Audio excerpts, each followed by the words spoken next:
है। ये भारतीय जनता पार्टी के संविधान में कहीं नहीं लिखा है। मोदी जी ही ये टर्म पूरी करेंगे और मोदी जी ही आगे देश का नेतृत्व करते रहेंगे। इसमें भारतीय जनता पार्टी में कोई कंफ्यूजन नहीं है। ভারতের রাজনীতির চরম উত্তেজনাপূর্ণ এক সন্ধিক্ষণে আমরা এসে দাঁড়িয়েছি। সামনে মাত্র দুটো দিন, কাল 9 সেপ্টেম্বর, তারপর 17 সেপ্টেম্বর।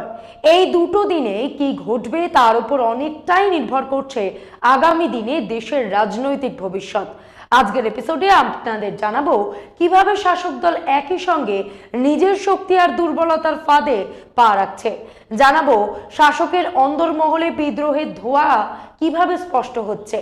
একদিকে সময় প্রহর গুনছে মোদী এবং শাহের নেতৃত্বের শক্তি পরীক্ষার, অন্যদিকে অন্দরের অস্থিরতা আর বাইরের চাপ একাকার হয়ে রাজনীতির ময়দানকে কিভাবে আরো উত্তেজক, আরো অনিশ্চিত, আরো নাটক